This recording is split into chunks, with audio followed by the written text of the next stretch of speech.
The house at 321 Willow Street stands as a relic of the past and a witness to a long history of whispered mysteries and hidden truths.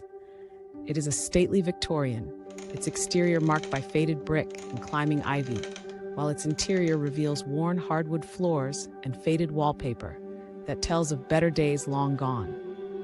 From the creaking wooden staircase to the narrow hallways shrouded in shadow, every detail of this home seems designed to stir the imagination. Generations have called this house home, and over time, its silent corridors have become the stage for inexplicable happenings.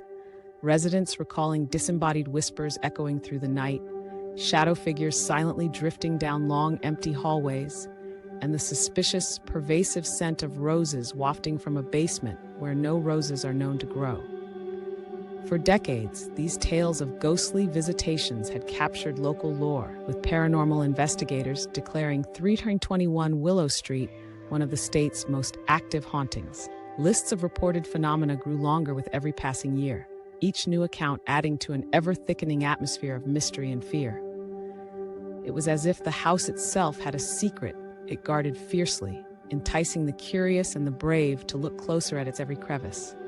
Yet the most startling twist in its eerie drama unfolded on March 12, 2018. On that day, a team from the Atlantic Paranormal Society undertook a routine investigation, only to peel back a section of basement drywall and expose bone fragments embedded within layers of old insulation. The grisly discovery shattered the house's reputation as merely a stage for supernatural theatrics. In that moment, the narrative shifted irreversibly from tales of ghosts to the grim markers of a real crime scene. The discovery raised questions that cut through the mist of superstition. How did human remains come to rest in such a secretive part of the house? And what long-buried truth lay behind the meticulously crafted legends of hauntings? The atmosphere grew heavy with anticipation and dread, as the once-fabled ghost story slowly revealed hints of a cold and calculated deception. Every creak of the old floorboards and every sigh of the wind that fluttered the tattered curtains now hinted at a deeper, darker conspiracy, hidden behind an elaborate facade. This is the story of a home haunted not by restless spirits alone, but by secrets that have silently festered for decades. A silent narrative where every whispered rumor and every unexplained chill carries the weight of a story waiting finally to be told. The first clues of a profound deception began to emerge as investigators delved into the home's troubled past. Records revealed that between 1972 and 2016, the property had changed hands no less than 11 times, a staggering turnover that seemed inexplicably linked to each owner's experience of the house's eerie reputation. Every new occupant encountered the same series of uncanny events: the persistent chill in empty rooms, flickering lights at dusk, and moments when it appeared that shadow figures drifted across hallways. As each owner tried to come to terms with what they experienced, the home invariably sold at a loss, burdened by the legacy of a haunting that refused to be silenced. Forensic architect Leila Torres emerged as a central figure in unraveling the mystery. With a calm determination and methodical approach, she began to dissect the layers of deception hidden within the structure. Her investigations led her to examine the very bones of the house, starting with puzzling, ghostly cold spots detected in various rooms. These, she discovered, were not the result of supernatural forces, but rather gaps in the insulation, gaps that had been exacerbated by the removal of an HVAC duct, a detail that might have easily gone unnoticed. The red bloodstains that had spooked so many residents were, upon closer scientific scrutiny, revealed to be nothing more sinister than iron-rich mineral deposits, left behind by a steadily leaking pipe that had stained the aged floor long ago. But perhaps the most astounding revelation was buried in the attic. Here, hidden behind layers of dust and old belongings, lay a forgotten 1970s projection system. This archaic piece of technology was ingeniously rigged with motion sensors, designed to cast eerie images that could easily be mistaken for apparitions gliding silently along darkened corridors. Even more incriminating was the discovery of meticulously positioned angled mirrors installed by none other than Gregory Vaughn, a former owner known for his background as a theater technician. In the dim light of abandoned rooms, his twisted ingenuity came to life as these angled mirrors created the illusion of phantasmal figures dancing along the walls. Alongside these installations, investigators uncovered blueprints etched into the very wood of the walls and a cryptic journal entry scrawled in a hurried hand. They'll blame the dead before they suspect the living. This sequence of revelations forced the narrative into a startling reinterpretation. What had long been dismissed as mere ghostly activity was, in fact, the work of deliberate and calculated manipulation, a sophisticated plan to exploit the supernatural and divert attention from deeper, darker truths. Even as the investigators pieced together this tapestry of deception, questions mounted about who truly orchestrated these spectral machinations and for what purpose. The establishment of this false narrative hinted at ulterior motives, masking secrets that stretched far beyond the realm of paranormal intrigue. A new chapter in this labyrinthine mystery emerged when the human remains discovered behind the basement drywall were definitively identified.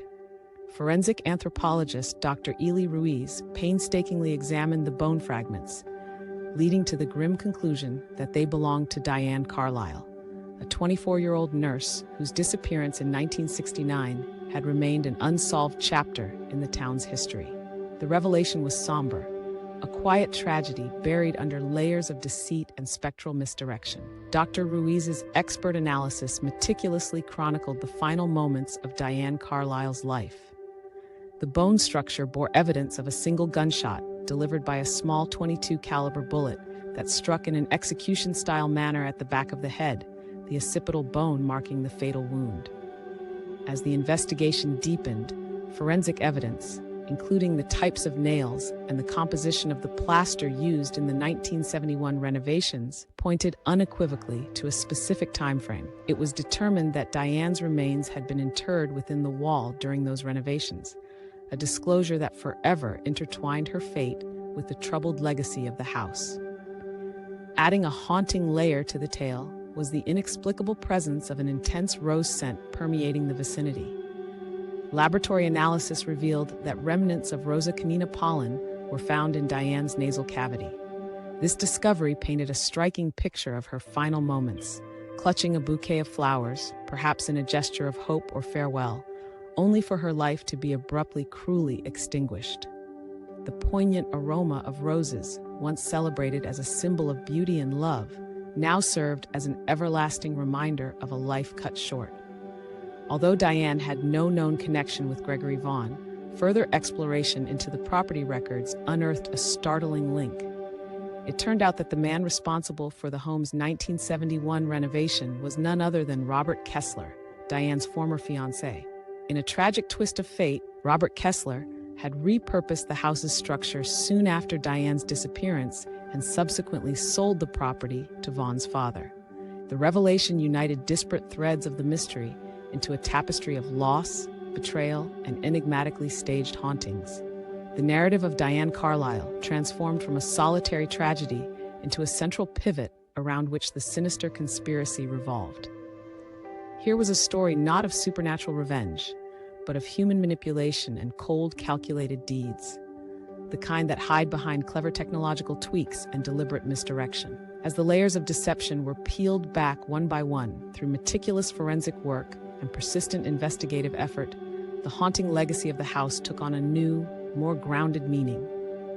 The evidence now pointed to a tragic convergence of personal vendettas and opportunistic crimes, where ghost stories were mere smokescreens to mask the true culprit's intentions. Diane Carlisle's shattered life and untimely death had, in an almost eerie irony, become the key to unlocking the dark history of 321 Willow Street. When cold case detective Maria Gutierrez took charge of re-examining Diane Carlisle's disappearance, the narrative began to shift further, revealing a web of contradictions and deliberate misdirections. The detective's focused inquiry centered on the puzzling alibi provided by Robert Kessler, the very man who had once renovated the house and maintained a personal connection with Diane. According to Kessler's account, he had been attending a contractor conference on the night of Diane's disappearance, a claim that on the surface seemed plausible enough. However, As Detective Gutierrez delved deeper into the details, inconsistencies began to emerge. Careful analysis of records and witness statements exposed cracks in Kessler's narrative. The sign-in sheets for the supposed conference painted a different picture. They indicated that he left the event much earlier than he had asserted. A neighbor's recollection added yet another layer of doubt, as they noted the presence of his truck parked suspiciously close to the property on that fateful night. All the while, subtle clues in Gregory Vaughn's childhood diary began to surface. The diary, preserved like a hidden relic from a troubled past, contained a cryptic line, a reference that his father had made the walls talk. This haunting phrase was a tacit admission that the eerie, staged phenomena were not mere accidents of faulty construction, but rather carefully orchestrated devices intended to obscure the true story. As Detective Gutierrez methodically connected the dots, the underlying design of the elaborate deception became apparent. The staged hauntings, the contrived appearances of ghostly figures, and even the persistent lore that had long captivated local superstition were all part of a larger scheme. The ultimate aim was to divert attention from the grim reality, the brutal murder of Diane Carlisle. With every piece of evidence uncovered, the layers of misdirection peeled away, revealing a conspiracy that stretched across decades. The detectives' investigation not only exposed the reckless manipulation of the home's features, but also underscored the chilling motive behind it all. A calculated attempt to shield a legacy of crimes, fraud, and cover-ups that had managed to thrive undisturbed for far too long. The intricate web of deceit ultimately pointed to Gregory Vaughn and his family, lending substance to even the faintest hints that the uncanny happenings in the house were nothing more than artfully orchestrated distractions. In the quiet aftermath of relentless investigation and haunting revelations, the story of 321 Willow Street finds its somber close in the present day. The once ominous Victorian home now stands stripped to its very studs, the skeletal framework laid bare for all to see, as the carefully constructed illusions of ghostly apparitions have been dismantled. The truth, as painstaking and unsettling as it may be, has finally been given room to breathe. Diane Carlisle's anguished legacy has not been forgotten. In a poignant moment of closure, her grieving family arranged a long overdue farewell in 2021, where she was laid to rest with fresh roses, a final tribute in the only way they could honor her memory. Meanwhile, despite the unmasking of the sinister deception, justice remained only partially served. Gregory Vaughn, whose cunning schemes had helped perpetuate a cycle of fear and fraud over the years, faced repercussions for his modern-day misdeeds by serving 18 months for insurance fraud. Yet the murder of Diane Carlisle, an irreversible tragedy, remained without conviction, leaving behind a quiet void of unresolved grief amid the echoes of whispered secrets. Today, some say the house is markedly quieter, its walls stripped of the artifices that once haunted every room. But occasionally, on quiet nights, a soft whisper or a subtle chill might still be felt near the old basement, as if the past still lingers in the very air. Ultimately, the legacy of 321 Willow Street serves as a solemn reminder that while the truth may be unveiled and the deceptions exposed, some mysteries persist, quietly echoing through the corridors of memory, inviting us to wonder if certain deceptions might indeed outlive their architects.